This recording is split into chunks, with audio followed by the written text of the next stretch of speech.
Meron daw mag-ama. Meron daw mag-ama. Maninisig yung mag-ama. Check mo na daw, maninisig na. Nasalubong daw yung dalawang sasabong. Sa bungero. Sa bungero. Ay ka daw lang sasabong. Nakaway ka. Huwag may ka kayong manis dyan. Sumama na lang ka kasi sigurado ay kabihag. Aba, ay hindi ka. Maninis na lang gamit. Alay ka kami kaulam-ulam. Sabi ng mag-ama. Sabi ng mag-ama. Hindi ay, manisig na ng mag-ama. Ang nahuli raw ng mag-ama ay isang piraso. Tanghali na, alas 10 na eh. Isang pirasong... Isang pirasong tilapia lang nahuli. Ay, napakatibay. Kaya sabi ng mag-ama,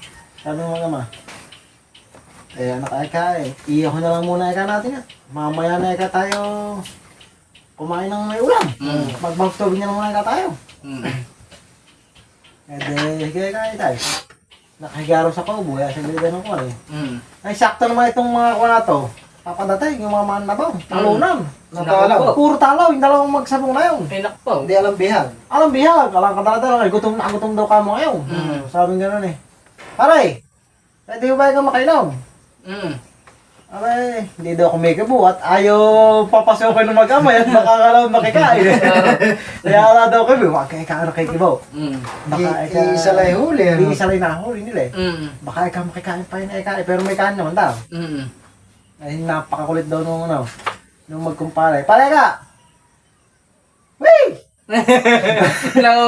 Ulit, pinatay ko nga ba ito? Binuksan daw, bakit na nakahinga? Oh, eka pare, bumus-bumus daw lang yan. Masaya ka na eka pare, at hindi ka gagawin, nakakatulog eka pare. Nagkunyari, ano? Oo, nalisid kasi eka kami nung anak ko eh. Alam mo na ikang nahuli.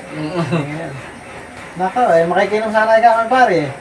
Tuloy eka kay pare, tuloy. Pumasok na lang na gano'n.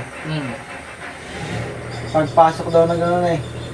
Depende ka pare, masamang ulam lang hindi pa kumakain. Ay, kumain na ka pare. Kaso nga lang ka pare, alay ka mo, asin lang nga lang ay kain naman na magam eh. Ayaw sabihin isda. Ay, sabihin isda, ay nakasuksok daw doon yung isda sa may yerong gano'n. Ihaw na, ihaw na. Ihaw na, luto na. Kakainin na lang. Hindi, kakain na dalawa, magkakasin na, inatanaw yung kuha, nakatanaw magkumpare. Tilapia. Ay, tilapia ka pare. Pare ka, bibida ko ay ka sa ilaban ng manok namin kanina. Pare ka, nagsakalubungan na ka ganyan. Pukot-pukutan na ka, dalawa sa kapay ka pakamahantay sa akin eh. Oo, makalipog po eh ka pare, ako tayo ka daw, sa biyaro ay ka na, sa may tilapia ka niyo na. Kaya nakakaya, mamamaya ka yung tilapia, mamamaya ka. Nakakalimutan na ka namin pare, eh yun nga pala kayo namin, hindi na Hindi na ipaulam yung... ay na, ipaulam. Nagdadamot eh, ano? Nagdadamot eh.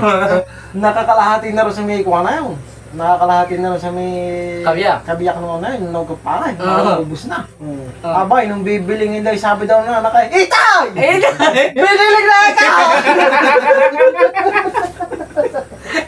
Biniling na na. Kailangan mati na kasi. Matitin eh. Sa kataranta doon, ang dalawang magkumpari pa na yun. Ang ginawa pa eka kamo pare, nagpagulo mo na eka kanya abot eka sa mga pakwan na yun. Kakain na eka ng pakwan yung dalawa na. Pwede ba yung ano kayong pakwan? Tibak na. Ubus nga na, ubus. Ano pala diskarte pag madamot, ano? Magka pala madamo. Ay, Dahil pala ang pinakinabangan yung mag-ama. Bawag tubig ang inulan. Sa magtubig na awan eh.